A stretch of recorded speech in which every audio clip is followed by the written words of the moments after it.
Subscribe now and press the bell icon. Never miss an update.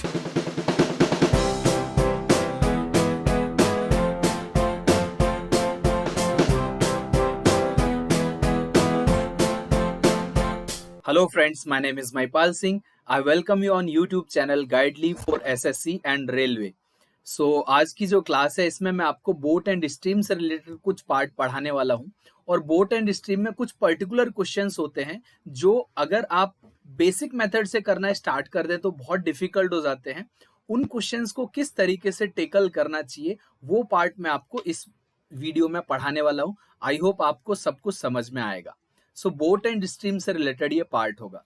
तो देखिए एक basic part तो मैं आपको बोट एंड स्ट्रीम का बता ही देता हूं कि बोट और स्ट्रीम में आपको क्या दे रखा होता है कि मान के चलो आपके पास बोट का स्पीड दे रखा है, बोट का स्पीड दे रखा है b और रिवर का जो स्पीड या फिर आप स्ट्रीम बोलते हैं या करंट उसका स्पीड दे रखा है r। तो एक होता है आपका स्पीड इन डाउन स्ट्रीम। तो स्पीड इन डाउन स्ट्रीम को मैं SD से रिप्रेजेंट कर रहा हूं। तो डाउन स्ट्रीम का मतलब क्या होता है, जब बोट और रिवर दोनों एक ही डायरेक्शन में, तो रिवर के डायरेक्शन में ही बोट जा रही होती है। तो डाउन स्ट्रीम स्पीड का मतलब आप इस तरीके से आप समझ सकते हो कि मान के चलो एक स्लोप है, राइट। अगर आप इस पर ऊपर चढ़ रहे हैं तो आप क्या कर रहे हैं, अप जा रहे हैं, तो अप जा रहे हैं। और नीचे अगर इस तरीके से आ रहे हैं तो डाउन आ रहे हैं, राइट। स्लोप पर चढ़ते हैं तो डाउन आते हैं। तो डाउन स्ट्रीम का मतलब होता है, डाउन स्ट्रीम का मतलब होता है with the flow, down stream. तो आपको मैंने एग्जांपल दिया है कि डाउन स्ट्रीम का जो मतलब होता है वो क्या होता है, डाउन स्ट्रीम का मतलब होता है विद फ्लो, राइट। और जब आप अप स्ट्रीम जा रहे हैं, अप स्ट्रीम का मतलब क्या हो गया, जब अप जाते हैं तो अगेंस्ट द फ्लो जाते हैं। तो अप स्ट्रीम, तो अप स्ट्रीम स्पीड क्या हो जाएगी, स्पीड इन अप स्ट्रीम क्या हो जाएगा, बोट की स्पीड में से रिवर की स्पीड हम माइनस कर देते हैं। तो अगर आपको बोट और रिवर का इंडिविजुअल स्पीड दे रखा है तो you can find out the down stream speed and up stream speed. तो इस एग्जांपल से अप का मतलब क्या हो गया, अगेंस्ट हो गया, डाउन का मतलब क्या हो गया, विद द फ्लो हो गया। आई होप आपको ये एग्जांपल एकदम अच्छे से समझ में आया होगा।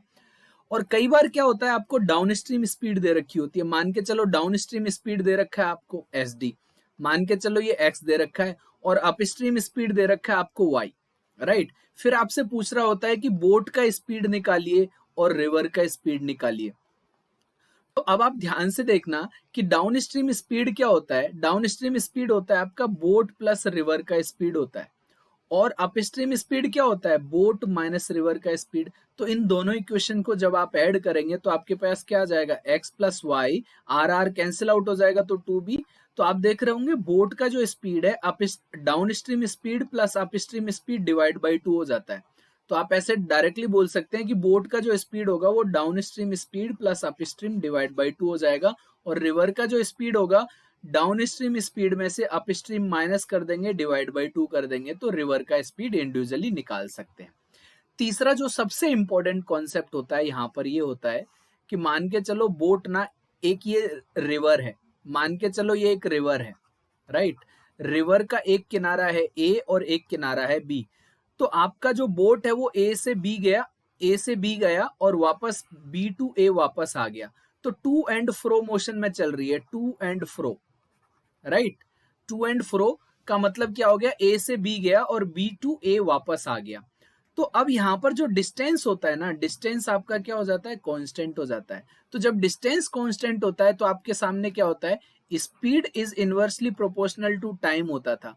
तो स्पीड इन डाउन स्ट्रीम, तो time taken in downstream inversely proportional होगा, and speed in upstream is inversely proportional to time taken in upstream. जब आप इन दोनों को कंबाइन करेंगे तो speed in downstream upon speed in upstream is equal to क्या होगा, time taken in upstream upon time taken in downstream. तो ये हमेशा याद रखना है, जब भी आप एक किनारे से दूसरे किनारे पर जा रहे हो और वापस से पहले वाले किनारे पर आ जाते हैं तो डिस्टेंस कांस्टेंट हो गया, और ये आपका टाइम स्पीड डिस्टेंस का जो कॉन्सेप्ट है वो यहाँ पर भी बराबर लगता है, राइट। तो ये तो हो गया बेसिक वाला पार्ट। अब कुछ स्पेशल क्वेश्चंस कराने हैं मैंने जिनमें आपको बहुत ज्यादा टाइम लगता है, और ये सारे के सारे प्री और मेंस में ये क्वेश्चंस आ चुके हैं। जैसे यहाँ पर क्या बोल रहा है, अ boat goes 30 kilometre with up stream and 44 kilometre with down stream in 10 hours. और अगर यही बोट 40 किलोमीटर अप स्ट्रीम जाती और 55 किलोमीटर डाउन स्ट्रीम जाती तो 13 घंटे लगते। तो बोल रहा है find the speed of the boat in still water. तो इस टाइप के क्वेश्चंस को बड़े आराम से आप सॉल्व कर सकते हैं। दोनों लैंग्वेज में आपके सामने क्वेश्चन है। इस टाइप के क्वेश्चंस को पर्टिकुलरली कैसे सॉल्व करते हैं वो मैं आपको समझा देता हूं कि आपके सामने क्या है, अप स्ट्रीम में आपका अप स्ट्रीम यहां पर लिख लो और डाउन स्ट्रीम यहां पर लिख लो। तो देखिए अप स्ट्रीम में 30 किलोमीटर चल रहा है और अप स्ट्रीम स्पीड क्या होती है, speed in up stream SU से रिप्रेजेंट करते हैं। और आप डाउन स्ट्रीम स्पीड में आप कितना किलोमीटर चल रहे हैं, 44 डाउन स्ट्रीम से जा रहे हैं तो स्पीड इन डाउन स्ट्रीम रहेगा। इन दोनों को मिला के आपका जो टाइम लग रहा है वो 10 आवर्स लग रहा है। तो पहला इक्वेशन। दूसरा इक्वेशन क्या बनेगा, 40 किलोमीटर यहां पर गए आप अप स्ट्रीम में, राइट, और 55 किलोमीटर जा रहे हैं आप डाउन स्ट्रीम में, तो SD। तो इज इक्वल टू आपके पास क्या आ गया, ये 13 घंटे लग रहे हैं आपके। दो इक्वेशन बन गई। तो कई बार स्टूडेंट क्या करता है ना कि अगर मैं इसको 4 से मल्टीप्लाई कर देता हूं और इसको 3 से मल्टीप्लाई कर देता हूं तो ये कैंसिल आउट हो जाएगा और यहां से SD का वैल्यू आ जाएगा। फिर आप SD का वैल्यू निकालेंगे और SD का वैल्यू जब आ जाएगा तो इसमें पुट करेंगे किसी भी इक्वेशन में तो SU का वैल्यू आएगा। तो वो बहुत टाइम टेकिंग हो जाता है। आपको क्या करना है कि भाई यहाँ पर ये देखना है कि ये दोनों वैल्यूज क्या है। सबसे पहले तो ये इंटीजर में, तो आपको ये देखना है कि SD यहाँ पर है, SD यहाँ पर है, SU यहाँ पर है, SU यहाँ पर है, तो ये दोनों वैल्यूज कॉमन होंगी और ये दोनों वैल्यूज कॉमन होंगी। तो दो इक्वेशन है तो कुछ hit and trial method use किया जा सकता है। और इंटीजर वैल्यूज हैं तो ज्यादातर हम ऐसी वैल्यू सर्च कर सकते हैं डाउन स्ट्रीम के लिए जो 44 और 55 को डिवाइड करता हो, दोनों को डिवाइड करता हो। तो सबसे पहले जो दिमाग में आता है ना वो आता है 11। तो अगर मैं डाउन स्ट्रीम स्पीड अगर मैं 11 पुट करता हूं यहाँ पर तो 4 घंटे तो यहाँ पर लग गए। तो बाकी टोटल 10 घंटे थे तो यहाँ पर कितना आवर्स लगना चाहिए, 6 आवर्स। अगर 6 आवर्स लगेगा तो स्पीड इन अप स्ट्रीम मेरे को यहाँ पर 5 रखना चाहिए, राइट। तो जैसे ही मैंने अप स्ट्रीम 5 रखा तो यहाँ पर भी 5 रख के देखूंगा और यहाँ पर 11। तो यहाँ से पर 11 से 5 लगता है और यहाँ से 5 से 8 लगता है, तो 8 और 5 13, तो कंडीशन सेटिस्फाई। तो इस तरीके से आप अप स्ट्रीम स्पीड डायरेक्टली निकाल पाए कितना, 5, और डाउन स्ट्रीम स्पीड डायरेक्टली निकाल पाए कितना, 11। तो जब आप इन दोनों को ऐड करके डिवाइड बाई 2 कर देते हैं तो find the speed of boat. तो बोट की स्पीड क्या होती थी, बोट की स्पीड होती थी speed in down stream and speed in up stream, दोनों को ऐड करो डिवाइड बाई 2 करो तो आपके पास आंसर आ जाता है 8 किलोमीटर पर आवर। तो इस तरीके से जब आप क्वेश्चंस को सॉल्व करते हैं तो विद इन 15 सेकंड आप इस टाइप के क्वेश्चंस को सॉल्व कर सकते हैं। नेक्स्ट क्वेश्चन इसी टाइप का मैं बता रहा हूं आपको। मैंने 3 से 4 क्वेश्चन लिए हैं। कहीं कहीं पर आपको ऐसे भी क्वेश्चंस हैं जहां पर पॉइंटों में वैल्यू आएगी तो उसको भी कैसे टेकल करना है वो मैं आपको समझा रहा हूं, ठीक है। दूसरी चीज, एक और पार्ट इसमें ध्यान रखना है, कभी भी अप स्ट्रीम ज्यादा नहीं होना चाहिए, डाउन स्ट्रीम हमेशा बड़ा होना चाहिए क्योंकि डाउन स्ट्रीम स्पीड हमेशा ज्यादा रहेगी। अब यहाँ पर बोर्ड क्या कह रहा है, 25 किलोमीटर और 39 कितने आवर्स में, 8 आवर्स में, और 35 up stream and 52 down stream कितने आवर्स में, 11 आवर्स में। तो फिर से वैसा ही इक्वेशन बनेगा। अब आपसे करंट की स्पीड पूछ रहा है, मींस फ्लोइंग वाटर की, फ्लोइंग वाटर को बोलते हैं करंट। तो देखो 25 किलोमीटर अप स्ट्रीम में और 39 डाउन स्ट्रीम में, तो अप स्ट्रीम और डाउन स्ट्रीम आप लिखें, दोनों का इक्वेशन जो बना रहा है वो टोटल मिला के 8 आवर्स, तो पहला इक्वेशन बन रहा है। फिर आपका ये 35 अप स्ट्रीम में जा रहा है, फिर आपका ये 52 डाउन स्ट्रीम में जा रहा है, और इज इक्वल टू क्या बन रहा है आपके सामने, ये बन रहा है आपका कितना आवर्स, 11 आवर्स। तो ये दूसरा इक्वेशन। अब आप देखो SD की वैल्यू ये 39 है आपका, ये 52 है, तो 13 पुट करके देखें। तो 13 पुट करके देख रहा हूं, 13 से ये 3 बार कट हो रहा है और टोटल कितना होना चाहिए था, 8। तो यहाँ पर ये वैल्यू 5 आनी चाहिए। समझ में आ रहा है ना आपको, यहाँ पर ये वैल्यू क्या आनी चाहिए, यहाँ पर ये वैल्यू 5 आनी चाहिए। 5 के लिए मेरे को ये कितना लेना पड़ेगा, 5 ही लेना पड़ेगा। तो 5 से ये 5 आ रहा है, 5 और 3 8 मिल गया। अब देखो अगर मैं यहाँ पर 5 रखता हूं और यहाँ पर मैं आपका कितना 13 रखता हूं तो क्या मेरा कंडीशन सेटिस्फाई होगा, तो यहाँ पर 4 आएगा और यहाँ पर 7, 7 और 4 11, कंडीशन सेटिस्फाइड। दैट मीन्स आपका जो स्पीड इन अप स्ट्रीम आ गया वो आ गया 7, स्पीड इन डाउन स्ट्रीम क्या आ गया आपका 13। समझ में आ गया। तो अब आपको बोट का स्पीड या करंट का स्पीड निकालना है। तो करंट का जो स्पीड होता है वो down stream speed minus up stream speed divide by 2 होता है। तो 6/2 दैट इज आपके पास आ जाएगा 3 किलोमीटर पर आवर। तो अगेन आपका 10 से 15 सेकंड में क्वेश्चन सॉल्व हुआ। आई होप आपको समझ में आया।